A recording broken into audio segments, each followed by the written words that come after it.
తెలుగు రాష్ట్రం అన్న ఎంతో ఇష్టం. అందుకని ఆయన తెలుగు భాష రాకపోయినా ఆయన మాటలు ట్రాన్స్లేట్ చేయడానికి ఒక అతను పిలుచుకొస్తాడు అసిస్టెంట్ని.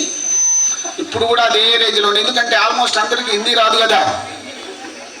ఆయన ఆయన ఏం మాటలు విన్నాం. इस कार्यक्रम में जो शामिल हुए हैं तुम्हारे प्रियतम मुख्यमंत्री चंद्रबाबू नायडू जी को, ఈ కార్యక్రమానికి విచ్చేసిన మీ ప్రియతమ ముఖ్యమంత్రి చంద్రబాబు నాయుడు గారికి, डिप्टी सीएम पवन कल्याण जी को, డిప్యూటీ సీఎం పవన్ కళ్యాణ్ గారికి, भाई बहनों को సోదర సోదరీమణులకు, और यहाँ आ चुके हैं महाजनों को, ఇక్కడికి విచ్చేసిన పెద్దలకు सबको मेरा प्रणाम। అందరికీ నా నమస్కారములు. मैं नरेंद्र मोदी हूँ, నేను నరేంద్ర మోదీని, इस देश का प्रधानमंत्री हूँ। ఈ దేశానికి ప్రధానమంత్రిని. मैं केवल प्रधानमंत्री ही नहीं बल्कि तुम्हारा सेवक हूँ। నేను కేవలం ఈ దేశానికి ప్రధానమంత్రినే కాదు, మీ అందరికీ సేవకుడిని కూడా. हमारे देश में अनेकता में एकता की दर्शन होने पर भी सब मिलजुल कर रहने की संस्कृति है हमारी। మన దేశంలో భిన్నత్వంలో ఏకత్వం ఉన్న అందరం కలిసిమెలిసి ఉండే సంస్కృతి మనది. यह संसार के लिए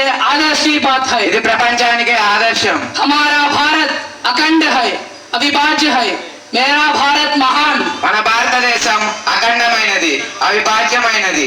నా భారతదేశం ఎంతో గొప్పది. इस पावन देश में पैदा होना हमारे लिए गर्व की बात है। ఇటువంటి పుణ్యభూమిలో పుట్టినందుకు మనం గర్వపడాలి. हमारे पास युवता भी ज्यादा है, మన దగ్గర యువత ఎక్కువగా ఉంది. बेहतरीन मेधो संपत्ति है, మేలైన మేధో సంపత్తి ఉంది. सबसे बढ़कर किसी देश से भी बढ़ाव करने की सत्ता है। అన్నిటినీ మించి ఏ దేశాన్నైనా ఢీకొట్టే సత్తా ఉంది. भाइयों, సోదరులారా, हमारे वैज्ञानिक चंद्रयान को भी रास्ता आसान कर लिया, भूलो मत। మన శాస్త్రవేత్తలు చంద్రయానికి కూడా మార్గం సుగమం చేశారు, దానిని మర్చిపోవద్దు. भाइयों, సోదరులారా, विश्वव्याप बसे हुए भगवान श्री राम के उपासकों की एक बड़ा पुरस्कार। ప్రపంచమంతా నిండి ఉన్న శ్రీరామ భక్తులందరికీ ఒక గొప్ప బహుమతి. इतने सालों की मेरी प्रतीक्षा, ఎంతో కాలంగా ఎదురు చూస్తున్నా मेरा जन्म धन्य दिया गया एक महत् कार्य।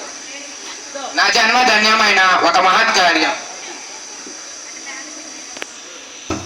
మోదీ గారు మూడోసారి ప్రధానమంత్రిగా మన దేశానికి బాధ్యత నిర్వహిస్తున్నారు. కానీ ఆయన టెక్నాలజీ రంగా ప్రపంచంతో పోటీ పడతా ఉన్నారు. ఇప్పుడు ఆయన మాట్లాడిన 10 నిమిషాల్లోనే మైక్ పనిచేయాల. కాబట్టి ఈ విషయమై కొద్ది శ్రద్ధ తీసుకొని ఆ యొక్క విభాగానికి చెందిన మంత్రి గారిని వార్నింగ్ ఇవ్వాల్సిందిగా మాకు కోరుకుంటున్నాను. बालक राम का प्रतिष्ठापन करना, బాలరాముణ్ణి ప్రతిష్ఠించడం यह सबके लिए खुशी की बात है।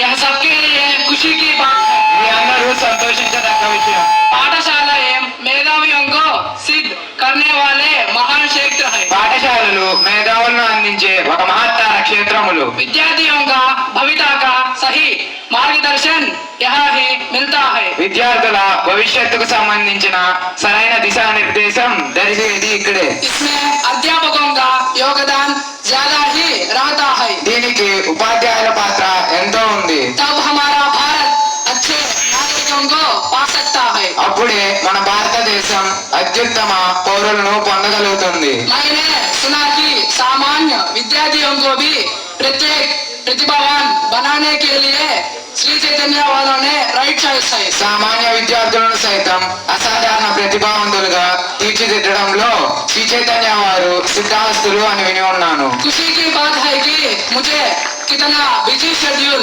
रहने पर भी श्री चैतन्य में किया गया हर कार्यक्रम को मैं आता ही रहता हूँ। సంతోషకరమైన విషయం ఏమిటంటే నాకు ఎంత బిజీ షెడ్యూల్ ఉన్నా ఈ సంవత్సరంలో జరిగే ప్రతి కార్యక్రమానికి నేను వస్తూ ఉంటాను. मुझे जिस कार्यक्रम को बुलाए है నన్ను ఈ కార్యక్రమానికి ఆహ్వానించిన श्री चैतन्य वालों को धन्यवाद। శ్రీ చైతన్య యాజమాన్యానికి ధన్యవాదములు. सबको मेरा आशीर्वाद। అందరికీ నా ఆశీస్సులు. जय हिंद। జై హింద్.